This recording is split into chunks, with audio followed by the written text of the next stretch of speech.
Cost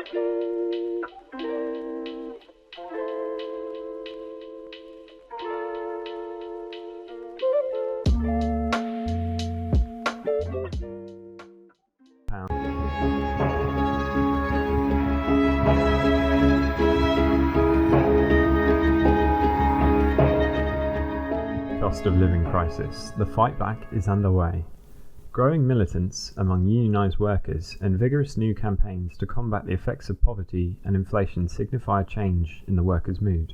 The truly unquenchable greed of our imperialist rulers is reawakening the anger and will to resist among the working class in Britain. The refreshed and refreshing willingness of many groups of workers to take strike action, from bus drivers and railway staff to Amazon workers, postal staff and even criminal barristers, seems to have shocked some people. Those feelings of anger and resistance are not confined solely to those in work, however. The vast majority of the working class, whether in work or on benefits, are feeling them to a greater or lesser degree. Even the higher strata, who would have thought themselves above such a thing not very long ago, are now showing signs of stirring. The food shortages and price increases, the fuel price hikes that take even trying to pay gas and electricity bills, so far out of reach for so many, do expose the unlimited drive for maximum profit of our rulers as they try to increase their ill-gotten gains week on week, year on year, at a murderous cost to so many across the world. However, the fact that this is all hitting us right across our class, and even some people beyond our class, proves that as the current economic meltdown moves into a far more serious stage within imperialist countries and their satellites, the imperialist rulers are finding it harder and harder to buy off the privileged upper strata of our class, whom they have depended on to keep the whole lot of us pacified since the dawn of capitalism. The scene is being set for a hot class war throughout Europe, including Britain, stretching to Australia, Canada and New Zealand, and of course the prime imperialist power, the USA. It must be stressed that we are not yet even near the doorway to revolution, and the rise of the proletarians as the new ruling class, but things are moving at incredibly slow speed, but they are moving. The militancy of workers who have been taken action is not, on the whole, coming from trade union leaderships, but even they are being pulled into the struggles. The militancy is coming from the rank and file workers, some of whom, to circumvent the solidly social democratic trade union leaderships and their Labour Party hierarchy, are building new organisations to fight some battles. Two of these new organisations are causing some unease amongst our class enemies, and for good reasons. Enough is enough. Enough is enough is a campaign set up by the Communication Workers Union, individual trade unionists and some community organisations. It declares itself to have just 5 aims. 1. A real pay rise. 2. Slash energy bills. 3. End food poverty. 4. Decent homes for all. 5. Tax the rich. Enough is Enough explains these aims in more detail, declaring we need public sector pay to increase in line with inflation and a pathway to a £15 per hour minimum wage. There needs to be the same increase in pensions and benefits to those who need support aren't left behind. We need to build workers' rights by restoring the right to effectively strike and banning zero-hour contracts and exploitative practices. Regarding energy bill increases, Enough is Enough states that we need to cancel the October price hike and return to the significantly lower pre-April energy price cap, complaining that fossil fuel giants are making record profits. It also unequivocally demands energy companies must be brought into public ownership, with public investment in renewable energy to break the power of the oil giants. On food poverty, Enough is Enough insists on the enshrining of the right to food in law, and that this be put into practice by introducing universal free school meals, community kitchens, and reinstating the £20 a week universal credit uplift. These measures should be protected, says Enough is Enough, with a new independent regulatory body created that will hold the government to account with oversight and endorsement powers. Enough is Enough believes that there should be a cap on rents, the building of 100,000 plus council homes a year, homes to be insulated, and the introduction of a charter for renters' rights.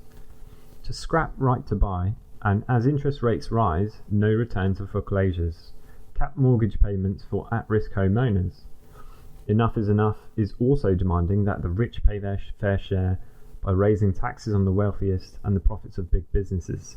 Crack down on tax avoidance and evasion.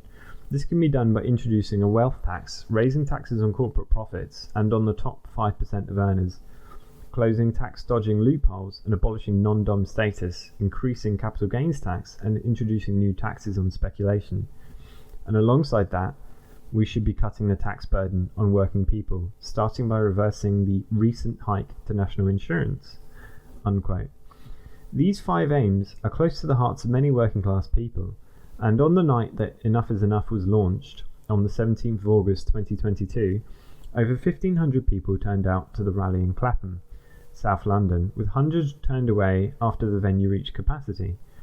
Trade union leaders Joe Grady from the UCU, Dave Ward from the CWU and Mick Lynch from the RMT addressed the crowd, as well as one Labour MP, Zara Sultana.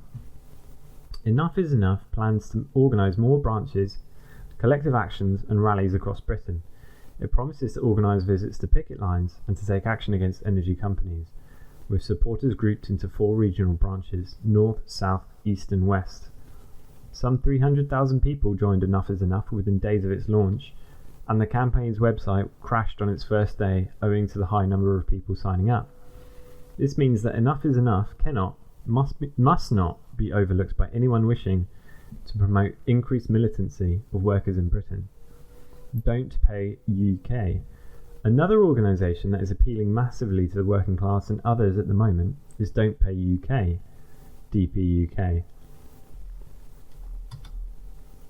This campaign is in resistance to the planned price cap lifting, which will push the average annual bills above £3,300, sending millions into fuel poverty. DPUK does not have an organisational structure, and there are no persons named as leading the campaign. This is obviously for the protection of those running the campaign when the proposed bill payment strike starts, and the legal system is looking for individuals in leading positions to punish.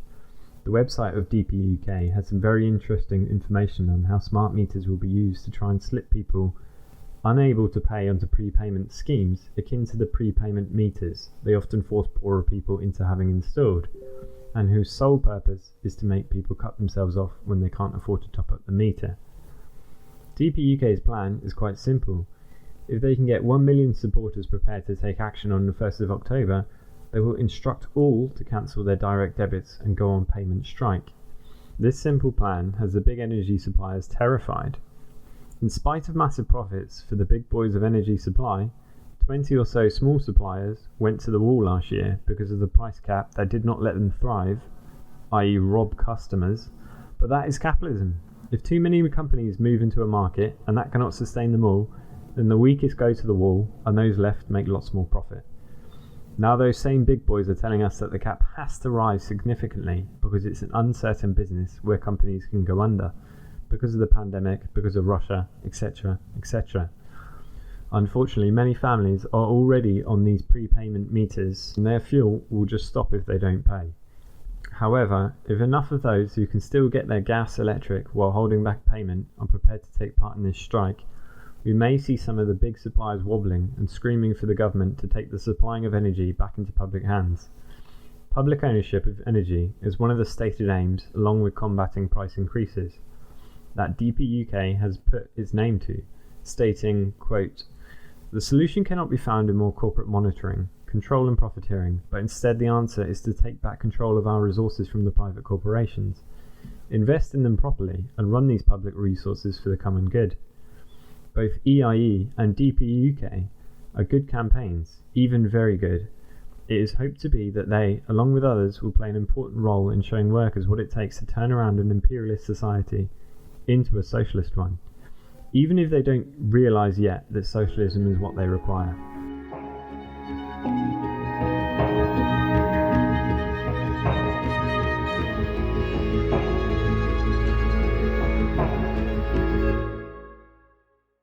Thanks for listening to Proletarian Radio.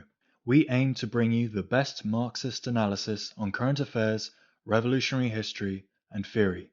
Do like, comment, subscribe, and share our content to help us reach the widest possible audience.